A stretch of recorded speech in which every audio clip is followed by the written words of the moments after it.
নমস্কার বন্ধুরা। আজকে ক্রিকেট বলতে একটা আছে, সেটা হচ্ছে আন্ডার 19। একটা ট্রাই সিরিজ চলছিল সাউথ আফ্রিকাতে, সাউথ আফ্রিকা, ইন্ডিয়া আর আফগানিস্তান। আফগানিস্তান একটা জিতেছিল সাউথ আফ্রিকার এগেনস্টে, ইন্ডিয়া চারটের মধ্যে চারটে জিতেছে। সাউথ আফ্রিকা একটা জিতেছিল আফগানিস্তানের এগেনস্টে। সুতরাং রান রেটের বিচারে বোধহয় সাউথ আফ্রিকা ফাইনালে উঠেছে। হ্যাঁ, এই যে সাউথ আফ্রিকা একটা জিতেছিল আফগানিস্তানের এগেনস্টে, আফগানিস্তান একটা জিতেছিল সাউথ আফ্রিকার এগেনস্টে। আর দুটো টিমই ইন্ডিয়ার সঙ্গে সবকটা ম্যাচ হেরেছিল। তাহলে সাউথ আফ্রিকার রান রেটে পজিটিভ থাকার জন্য ফাইনালে উঠেছে। আজকের ফাইনালটা ভালোই হবে। ভালো হবে এই কারণে কি, সাউথ আফ্রিকা খুব খারাপ খেলছে না, হয়তো শেষ গিয়ে হেরে যাচ্ছে, ঠিক আছে, কিন্তু একটা ফাইট দেবে ফাইনালে যেহেতু উঠেছে। এবং ইন্ডিয়ার ফাইনাল লাক, অন্তত সিনিয়র টিমের তো তাই, যে ফাইনাল লাকটা ভালো যাচ্ছে না বিগত কয়েক বছর ধরে। তো আজকে যদি সাউথ আফ্রিকা জিতে যায়, যদিও জেতার চান্স একটু কম, ইন্ডিয়া টিমটা, আন্ডার 19 টিমটা যথেষ্ট ভালো, কিন্তু ওই লাকের জন্যই বলছি যে ফাইনাল লাক অনেক সময় খারাপ যায় ইন্ডিয়ার। সেই ক্ষেত্রে ইন্ডিয়া হেরে যেতে পারে, তাহলে সাউথ আফ্রিকার রেটটা বেশিই থাকবে শুরু থেকেই। তো একটা চান্স নেওয়া যেতে পারে। আর রান মোটামুটি এখানে দেখলেই বুঝতে পারবেন রান কিরাম হচ্ছে। এই যে রান দেখুন, ইন্ডিয়া ব্যাট করলো 260 হয়ে গেল, সাউথ আফ্রিকা 256, সাউথ আফ্রিকা 240। তাহলে ইন্ডিয়া ব্যাট করলে সবচেয়ে সুবিধা হচ্ছে যে 270-80 রানের ওপর ধরা। ঠিক আছে, এই যে রানটা দেখে নিন, 200। এই ম্যাচটা খুব টাইট হয়েছিল, ইন্ডিয়া জিতে গেছে ঠিকই, কিন্তু এটা ভীষণ টাইট একটা ম্যাচ হয়েছিল। বাকি ম্যাচগুলোয় ইজি হয়েছিল ইন্ডিয়ার জন্য, যেগুলো জিতেছে। ঠিক আছে, সেই জন্য বলে রাখলাম যে সাউথ আফ্রিকা যদি ব্যাট করে 240, মানে 220 অ্যারাউন্ড বা 270 আন্ডার, একটা চান্স নেওয়া যেতে পারে। আর ইন্ডিয়া ব্যাট করলে 250 অ্যারাউন্ড বা 300 আন্ডার না নেওয়াই ভালো। জোহানেসবার্গে খেলা হতেই পারে কোনোদিন 300। ইন্ডিয়া যদি ব্যাট করে তাহলে 250 অ্যারাউন্ড ধরে নেওয়া যেতে পারে, বা 220+, একটা কনফার্ম রেট হিসেবে ধরে নেওয়া যেতে পারে। ঠিক আছে, আচ্ছা, কিছু ফুটবল খেলার আলোচনা করা যাক। আজকে প্রচুর ফুটবল আছে। Spain super cup, Real Madrid Atletico Madrid.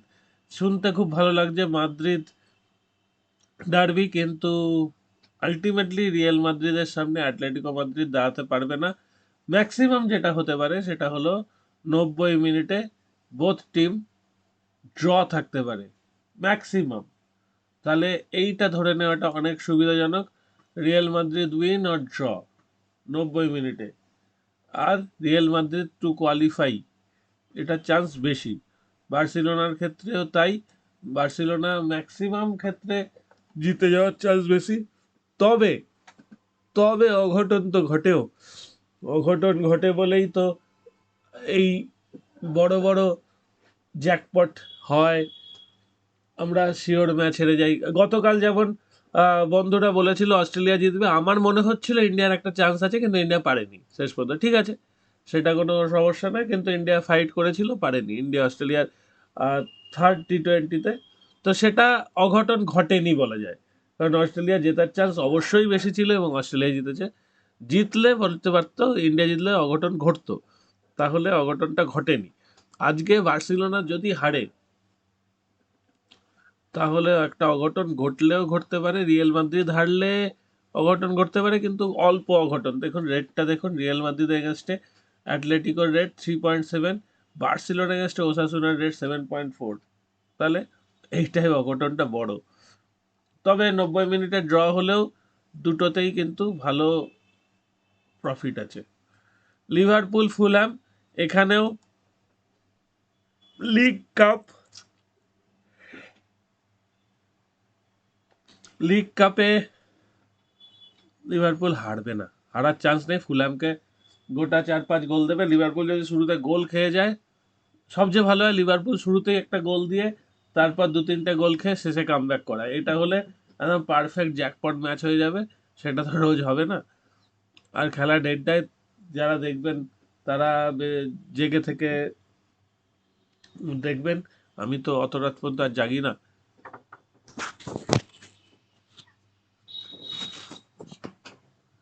আমি অত রাত পর্যন্ত জাগি না, তো সেই জন্যে ঘুমিয়ে পড়ি আর খেলা দেখা হয় না।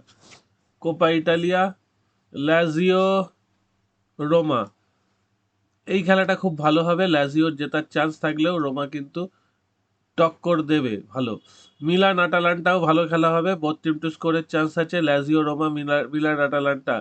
জুভেন্টাস যদি আজকে হারে তাহলে একটা বড় জ্যাকপটের চান্স আছে, কিন্তু হারার চান্স কম, সেই জন্যই রেটটা দেখতেই পাচ্ছেন। তো এই হচ্ছে পরিস্থিতি। সৌদি আরবিয়া হংকং ফ্রেন্ডলি ন্যাশনালেও তাই পরিস্থিতি, যে সৌদি আরবিয়া জিতবে আরামসে। আচ্ছা, এইখানে দেখি এই টিমগুলোর নাম জানি, কিন্তু খেলা আসলে লক্ষ্য করা হয় না, সত্যি বলতে সেটাই। আর সামনেই আহ, অস্ট্রেলিয়া ওপেন শুরু হবে টেনিসে। অস্ট্রেলিয়ান ওপেন কবে থেকে দেখে নি, 15 তারিখ মোস্ট প্রবাবলি।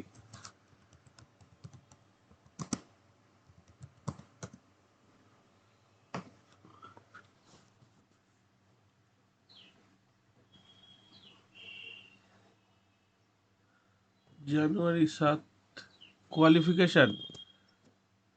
ও, কোয়ালিফিকেশন শুরু হয়ে গেছে। দাঁড়ান,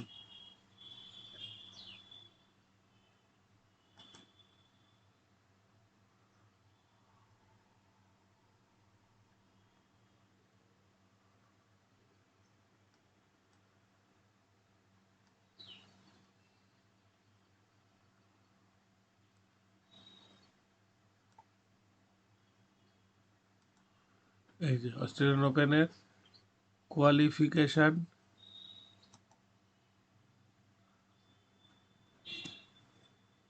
আজকে 10:30 থেকে আছে কিছু ম্যাচ।